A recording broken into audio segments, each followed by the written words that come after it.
дегеле мына ошол бизден тышкары да мына ошол күнүмдүк жашооңуздарда сиздердин кызматыңыз аркылуу өткөн ата-энеңиздер бар.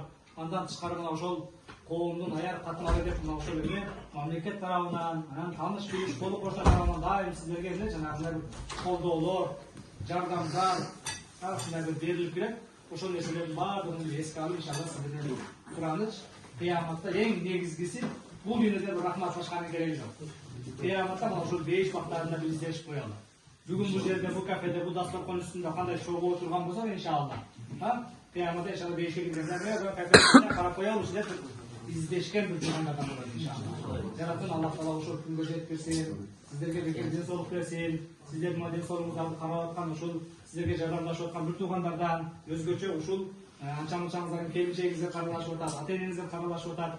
Кудай Таала ошолордун кызматтарын кабыл кылсын, баарыңызга бирдей бир сабыр берсин. Бул дүйнө убактылуу.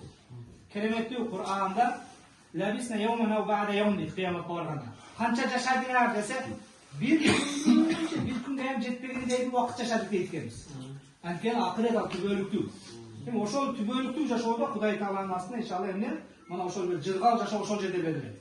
Бул дүйнөдөгү бир 60 жыл, 70 жылдык өмүр бул акыреттин убактысы менен эсептей турган болсок, 1 мүнөткө жетпеген убакыт.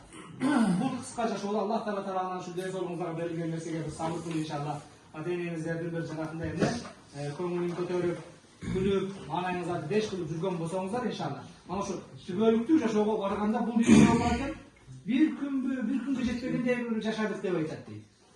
Ал жакта иншалла ошол түбөлүктүү жашоодо Кудайдын буйругу эмне?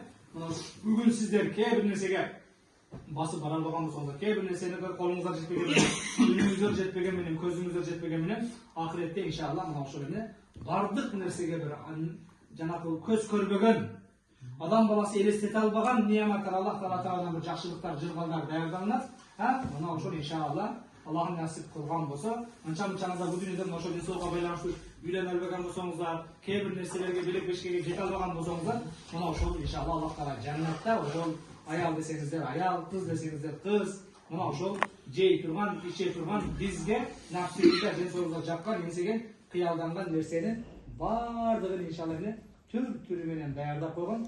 Жараткан Аллах Тааланын ошондой неаматтарына жетиш үчүн бүгүн эмне кылышыбыз керек экен?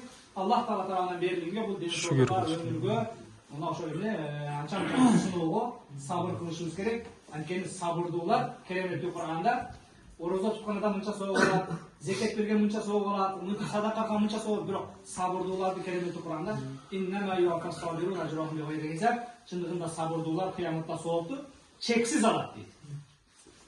Бүгүн эмне мынча 10 миң доллар керек, 20 миң доллар керек деп болуш үчүн, башка болуш үчүн, кыяматта сабырдуулар соогун Аллах Тааланын астында чексиз алат, чеги жок экен.